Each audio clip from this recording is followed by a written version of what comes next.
ఆ రోజు రాత్రి హైదరాబాద్ ఎయిర్‌పోర్ట్ ఎప్పటిలాగానే ప్రయాణికులతో చాలా రద్దీగా ఉంది. కావ్య తన భర్త రాహుల్‌తో కలిసి అమెరికా వెళ్ళడానికి అక్కడికి చేరుకుంది. ఎన్నో ఏళ్ల నిరీక్షణ తర్వాత రాహుల్‌కి అంతర్జాతీయ ప్రాజెక్ట్ రావడంతో వారి కుటుంబానికి ఇది ఒక కీలకమైన మలుపు. రాహుల్ తెల్లటి లెనిన్ షర్ట్ వేసుకుని లగేజీ ట్రాలీని నెట్టుకుంటూ చాలా బాధ్యతాయుతంగా నడుస్తున్నాడు. ఇద్దరు బోర్డింగ్ పాస్‌లు మరియు సెక్యూరిటీ చెకింగ్ ప్రక్రియను పూర్తి చేసుకుని విమానం వైపు నడిచారు.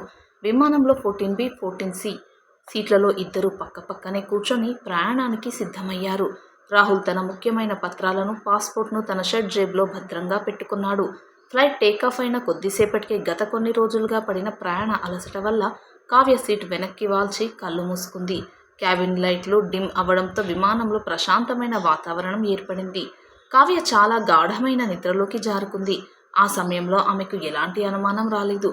కొన్ని గంటల సుదీర్ఘ ప్రయాణం తర్వాత విమానం గాల్లో వేల అడుగుల ఎత్తులో ప్రయాణిస్తున్నప్పుడు కావ్యకు మెలకువ వచ్చింది. ఏసీ చలి ఎక్కువగా ఉండడంతో ఆమె పక్కనే ఉన్న రాహుల్ని పిలవడానికి అటువైపు తిరిగింది. రాహుల్, చలిగా ఉంది, బ్యాగ్లో ఉన్న విండో సీట్ వైపు బ్లాంకెట్ ఇస్తావా అని మెల్లగా అడిగింది. కానీ పక్క నుంచి ఎలాంటి సమాధానం రాకపోవడంతో ఆమె కొంచెం ఆశ్చర్యపోయింది. ఆమె నిశితంగా పక్కకు చూసింది. కానీ అక్కడ ఉన్న వ్యక్తిని చూసి ఆమె గుండె ఒక్కసారిగా ఆగిపోయినంత పనయ్యింది. అక్కడ కూర్చున్న వ్యక్తి రాహుల్ కాదు. పూర్తిగా ఒక తెలియని అపరిచిత వ్యక్తి కూర్చొని ఉన్నాడు. కానీ విచిత్రం ఏమిటంటే అతడు రాహుల్ వేసుకున్న తెల్లటి లెనిన్ షర్ట్నే ధరించి ఉన్నాడు. అతని చేతిలో రాహుల్ తీసుకొచ్చిన పాస్‌పోర్ట్ వాలెట్ స్పష్టంగా కనిపిస్తుంది. కావ్య భయంతో, ఆందోళనతో గట్టిగా అరిచేసింది. ఆమె చేతులు, కాళ్ళు వణికిపోవడం మొదలైంది. ఆమె గొంతు వినగానే చుట్టుపక్కల ఉన్న ప్యాసింజర్లందరూ ఒక్కసారిగా నిద్రలేచి చూశారు. నువ్వెవరు? ఇక్కడ కూర్చున్న నా భర్త ఏడి? అసలేం జరుగుతోంది? అంటూ కావ్య గట్టిగా నిలదీసింది. కానీ ఆ అపరిచిత వ్యక్తి చాలా ప్రశాంతంగా, నీకేమైంది కావ్య? నేనే నీ భర్తను. ఎందుకు అంతలా కంగారు పడుతున్నావు? అని చాలా ధీమాగా సమాధానం ఇచ్చాడు. ఆ అపరిచిత వ్యక్తి నోట తన పేరు వినగానే కావ్యకు మైండ్ బ్లాంక్ అయిపోయినట్లు అనిపించింది. నా పేరు నీకెలా తెలుసు? అసలు నా భర్త దుస్తులు నువ్వెందుకు వేసుకున్నావు? అంటూ ఆమె గట్టిగా ప్రశ్నించడం మొదలుపెట్టింది. విమానంలో జరుగుతున్న గందరగోళాన్ని గమనించిన ఫ్లైట్ క్రూ సిబ్బంది మరియు ఎయిర్ హోస్టెస్లు అక్కడికి వచ్చారు. కావ్య కన్నీళ్లతో, ప్లీజ్ నన్ను నమ్మండి, ఈ వ్యక్తి నా భర్త కాదు. నా భర్త రాహుల్ ఈ సీట్లోనే కూర్చున్నాడు, ఇప్పుడు కనిపించడం లేదు అని అధికారులకు వివరించింది. చీఫ్ ఎయిర్ హోస్టెస్ కావ్యను ప్రశాంతంగా ఉండమని కోరుతూ ఆ అపరిచిత వ్యక్తిని ఐడెంటిటీ కార్డ్ చూపించమని అడిగింది. ఆ వ్యక్తి చాలా నమ్మకంగా తన చేతిలో ఉన్న పాస్‌పోర్ట్‌ను ఎయిర్ హోస్టెస్‌కి అందించాడు. ఆ పాస్‌పోర్ట్ ఓపెన్ చేసి చూసిన ఎయిర్ హోస్టెస్ ముఖంలో ఆశ్చర్యం చాలా స్పష్టంగా కనిపించింది. ఎందుకంటే ఆ పాస్‌పోర్ట్‌పై ఉన్న ఫోటో, పేరు ఆ పక్కన కూర్చున్న అపరిచిత వ్యక్తివే తప్ప రాహుల్‌వి కావు. కానీ ఆ పాస్‌పోర్ట్ కవర్, దానిపైన ఉన్న గుర్తులు అన్నీ రాహుల్ వాడుతున్న పాస్‌పోర్ట్ లాగానే ఉన్నాయి. మేడం, రికార్డుల ప్రకారం మీతో పాటు బోర్డింగ్ అయిన వ్యక్తి ఈయనే. సిస్టంలో కూడా ఈయన పేరే నమోదై ఉంది అని ఎయిర్ హోస్టెస్ స్పష్టం చేసింది. ఆ మాట వినగానే కావ్య నివ్వెరపోయింది. అసలు ఒక వ్యక్తి ఉనికి ఇలా ఎలా మాయమవుతుందో ఆమెకు అర్థం కాలేదు. లేదు, ఇది చాలా పెద్ద తప్పు. మేమిద్దరం కలిసి ఎయిర్‌పోర్ట్‌కి వచ్చాం. కలిసి లగేజ్ చెక్-ఇన్ చేశాం. కలిసి ఫ్లైట్ ఎక్కాం అని కావ్య గట్టిగా వాదించింది. అయితే చుట్టుపక్కల ఉన్న ప్యాసింజర్లు కూడా అవును, ఎయిర్‌పోర్ట్ గేట్ దగ్గర నుంచి ఈమెతో పాటు ఈయనే కదా ఉన్నది అని చెప్పడం మొదలుపెట్టారు. కావ్యకి ఏం చేయాలో పాలుపోలేదు. ఒకే ఒక్క రాత్రిలో తన భర్త స్థానంలో ఇంకొకరు ఎలా వస్తారో ఊహించలేకపోయింది. తన కళ్ళ ముందే ఉన్న వ్యక్తి తన భర్త కాదనే నిజం ఎవరికీ ఎందుకు అర్థం కావడం లేదో అని ఆమె ఆవేదన చెందింది. ఫ్లైట్ సిబ్బంది కావ్యకు ఏదైనా మతి భ్రమించి ఉంటుందని లేదా మానసిక ఒత్తిడి వల్ల ఇలా ప్రవర్తిస్తోందని అనుమానించారు. ఆమెను ఆ సీట్ నుంచి లేపి వెనక వైపు ఉన్న ప్రత్యేక గ్యాలీ వైపునకు తీసుకువెళ్లారు. కావ్య ఒంటరిగా కూర్చొని అసలు రాహుల్ ఎక్కడికి వెళ్ళాడు అంటూ తీవ్రమైన ఆందోళనకు గురైంది. విమానం వేల మైళ్ళ దూరాన్ని దాటుకుంటూ గమ్యస్థానానికి వెళ్తోంది. కానీ కావ్య మనసు మాత్రం హైదరాబాద్ ఎయిర్‌పోర్ట్ చుట్టూనే తిరుగుతుంది. ఆమె వెంటనే తన బ్యాగ్‌లో ఉన్న ఫోన్ తీసి రాహుల్ ఫోటోలు చూపించడానికి ప్రయత్నించింది. కానీ ఫోన్ గ్యాలరీ ఓపెన్ చేయగానే ఆమెకు మరో ఊహించని షాక్ తగిలింది. ఫోన్లో ఉన్న రాహుల్ ఫోటోలన్నీ డిలీట్ అయిపోయి ఉన్నాయి. కేవలం ఆ అపరిచిత వ్యక్తితో ఉన్న ఫ్యామిలీ ఫోటోలు మాత్రమే కనిపిస్తున్నాయి. ఇది చూసి కావ్యకు పరిస్థితి ఎంత తీవ్రంగా ఉందో అర్థమైంది. ఎవరో చాలా పెద్ద అంతర్జాతీయ నెట్వర్క్‌తో ప్లాన్ ప్రకారం ఈ పని చేశారు అని ఆమె గ్రహించింది. నేను భ్రమలో లేను. నా కళ్ళ ముందు ఉన్న సాక్ష్యాల కంటే నా జ్ఞాపకాలే నిజం అని ఆమె తనకు తాను ధైర్యం చెప్పుకుంది. రాహుల్ ఒక బాధ్యతాయుతమైన వ్యక్తి. అతనిని ఈ స్థితిలో వదిలేయకూడదని ఆమె నిర్ణయించుకుంది. విమానంలో మిగిలిన సమయమంతా కావ్య ఒక్క క్షణం కూడా కన్ను మూయకుండా ఆలోచిస్తూనే ఉంది. ఆ అపరిచిత వ్యక్తి మెల్లగా కావ్య ఉన్న చోటికి వచ్చి, కావ్య టాబ్లెట్ వేసుకో, నీకు మానసిక ఒత్తిడి ఎక్కువగా ఉంది అని నటిస్తూ అన్నాడు. కావ్య అతనిని ట్రాన్స్లాంటిక్ తీవ్రమైన చూపులతో చూస్తూ, నన్ను ముట్టుకోకు, నా భర్త ఎక్కడున్నాడో నిజం చెప్పు, లేదంటే చట్టపరంగా నిన్ను వదిలిపెట్టను అని హెచ్చరించింది. ఆ వ్యక్తి ముఖంలో ఎలాంటి భయం లేదు. పైగా ఆమెపై జాలి చూపిస్తున్నట్లు కావ్యకు మరింత ఆగ్రహం తెప్పించింది. ఫ్లైట్ చివరకు ల్యాండ్ అయింది. కానీ కావ్యకి అది ఒక కొత్త సవాల్తో కూడిన నరకంలా అనిపించింది. ఫ్లైట్ దిగగానే ఎయిర్పోర్ట్ ఇమ్మిగ్రేషన్ సెక్యూరిటీ సిబ్బంది కావ్యను ఆ అపరిచిత వ్యక్తిని విచారణ రూంలోకి తీసుకువెళ్లారు. కావ్య అక్కడున్న ఆఫీసర్లతో, సార్, నేను చెప్పేది నమ్మండి, నా భర్తను ఎవరో కిడ్నాప్ చేశారు, ఈ వ్యక్తి అతని స్థానంలో వచ్చాడు అని ఫిర్యాదు చేసింది.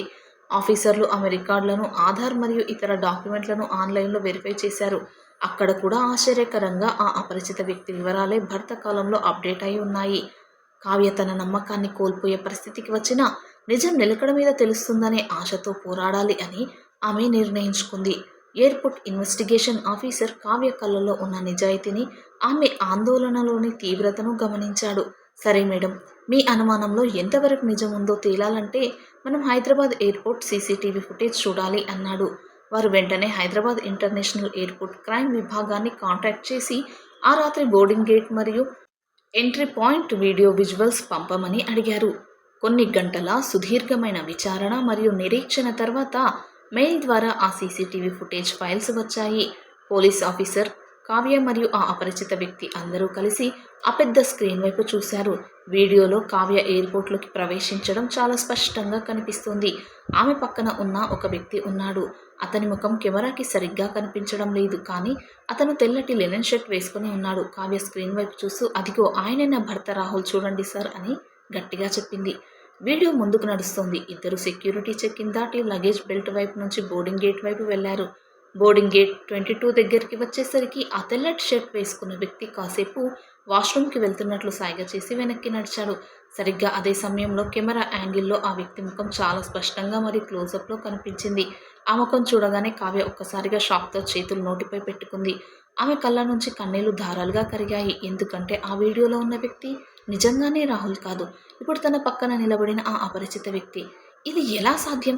నేను రాహుల్తో కలిసి కదా ఎయిర్పోర్ట్ లోపలికి వచ్చింది అని కావ్య తీవ్రమైన అయోమయంతో అడిగింది. కానీ పోలీస్ ఆఫీసర్ వీడియోను మరికొంచెం వెనక్కి జరిపి ఎయిర్పోర్ట్ బయట ఉన్న main parking area visuals on చేశాడు. అక్కడ జరిగిన అసలు దృశ్యం చూసిన తర్వాత ఆ రాత్రి ఎంతటి దారుణమైన కుట్ర జరిగిందో అందరికీ అప్పుడు అర్థమైంది. ఆ సీసీటీవీ వీడియో ప్రకారం ఇంటి నుంచి కావ్య నిజంగానే రాహుల్తో కలిసి ఎయిర్పోర్ట్కి వచ్చింది. కానీ ఎయిర్పోర్ట్ బయట కార్ పార్కింగ్ ఏరియాలో రాహుల్ లగేజ్ దించుతూ ఉండగా కొందరు గుర్తు తెలియని వ్యక్తులు అతన్ని బలవంతంగా ఒక కారులోకి లాక్కెళ్లడం కనిపించింది. ఆ తర్వాత అదే కారు నుంచి ఈ అపరిచిత వ్యక్తి రాహుల్ వేసుకున్న బట్టలు, క్యాప్ ధరించి బయటకు వచ్చాడు. కావ్య ఆ సమయంలో లగేజ్ ట్రాలీ దగ్గర నిలబడి ఫోన్ మాట్లాడుతుండడం వల్ల తన పక్కన వచ్చి నిలబడింది రాహుల్ కాదనే విషయాన్ని గమనించలేకపోయింది. పైగా ఆ అపరిచిత వ్యక్తి రాహుల్ లాగే మాస్క్ మరియు క్యాప్ పెట్టుకుని ఉండడంతో రాత్రి చీకట్లో కావ్య గుర్తుపట్టలేకపోయింది. ఈలోగా పక్కనే ఉన్న ఆ అపరిచిత వ్యక్తి హఠాత్తుగా కింద కూలబడి నిజం ఒప్పుకోవడం ప్రారంభించాడు. నన్ను క్షమించు కావ్య, నేను కావాలని ఈ నేరం చేయలేదు, నా పేరు ఆనంద్ అని అతను అసలు విషయం చెప్పాడు. ఆనంద్ ఏడుస్తూ, నీ భర్త రాహుల్ ఆఫీస్లో ఒక పెద్ద ఇంటర్నేషనల్ డేటా స్కామ్ని బయటపెట్టాలని చూశాడు. ఆ స్కామ్కి సంబంధించిన మెయిన్ డిజిటల్ కీ మరియు ఆధారాలు అన్నీ ఒక హార్డ్ డిస్క్లో ఉన్నాయి. ఆ హార్డ్ డిస్క్ను రాహుల్ తనకి తెలియకుండానే నీ హ్యాండ్ బ్యాగ్లో దాచాడు. ఒకవేళ వాళ్ళు రాహుల్ను కిడ్నాప్ చేసిన ఆ సాక్ష్యాలు దొరకవని అతనికి తెలుసు. కానీ మాఫియాకు ఈ విషయం తెలిసిపోయింది. ఆ బ్యాగ్ నీ దగ్గరే ఉంది కాబట్టి వాళ్ళు నిన్ను ఇండియాలోనే ఆపేస్తే ఇక్కడ ఎయిర్పోర్ట్ సెక్యూరిటీ లేదా లోకల్ పోలీసులు ఆ లగేజ్ని తనిఖీ చేసి సాక్ష్యాలు పట్టుకునే ప్రమాదం ఉంది. అందుకే వాళ్ళు నిన్ను ప్లాన్ ప్రకారం అమెరికా పంపించేశారు. నువ్వు అమెరికా చేరిన తర్వాత అక్కడ ఎయిర్పోర్ట్ బయట ఉన్న వాళ్ళ గ్యాంగ్ మెంబర్స్ నీకు తెలియకుండానే నీ బ్యాగ్ నుండి ఆ హార్డ్ డిస్క్ను దొంగలించడానికి ప్లాన్ చేశారు. పైగా రాహుల్ ఇండియాలో ఎక్కడా కనిపించకుండా పోతే పోలీసులు వెతకడం స్టార్ట్ చేస్తారు. అదే నువ్వు కూడా అమెరికా వెళ్ళిపోతే రాహుల్ తన భార్యతో కలిసి సేఫ్గా అమెరికా వెళ్ళిపోయాడు అని ఉంటుంది అని అందరినీ నమ్మించవచ్చు. దీనివల్ల ఇండియాలో పోలీసులకు ఎలాంటి అనుమానం రాదు. వాళ్ళకి కేసు ఇన్వెస్టిగేషన్ చేయడానికి టైం దొరుకుతుంది. అందుకే నన్ను రాహుల్ లాగా నటించి నిన్ను అమెరికా ఫ్లైట్ ఎక్కించమన్నారు. నా కుటుంబాన్ని కూడా వాళ్ళు బందీగా ఉంచారు. ఈ మిషన్ సక్సెస్ అయితేనే నా వాళ్ళను వదిలేమిస్తామని వాళ్ళు నన్ను బెదిరించారు అని ఆనంద్ మొత్తం కుట్రను బయటపెట్టాడు. రాహుల్ ప్రాణాలతో ఉన్నాడని, కానీ అతన్ని హైదరాబాద్లోనే ఒక పాత గిడ్డంగిలో బంధించారని తెలిసింది. ఆ మాట వినగానే కావ్యకు అసలు విషయం అర్థమైంది. తన భర్త ప్రాణాపాయంలో ఉన్నాడని తెలిసి ఆమెలో ఒక కొత్త ధైర్యం వచ్చింది. ఆమె ఏమాత్రం ఆలస్యం చేయకుండా ఎయిర్పోర్ట్ పోలీసుల సహాయంతో వెంటనే ఇండియాకి రిటర్న్ ఫ్లైట్ టికెట్ ఏర్పాటు చేసుకుంది. తన భర్తను రక్షించుకోవడానికి, ఆ నేరస్తుల ముఠా అంతం చూడడానికి కావ్య ఇండియాలో అడుగుపెట్టింది. చివరకు అంతర్జాతీయ మరియు స్థానిక పోలీసుల సహాయంతో రాహుల్ ఉన్న చోటును కనిపెట్టి ఆ మాఫియాను అరెస్టు చేయించి అతన్ని సురక్షితంగా కాపాడుకుంది. ఆనంద్ కుటుంబం కూడా విముక్తి పొందింది. ఒక మహిళ అనుమానం మరియు పోరాట పటిమ ముందు ఎంతటి పెద్ద అంతర్జాతీయ కుట్ర అయినా లొంగిపోక తప్పదని కావ్య నిరూపించింది.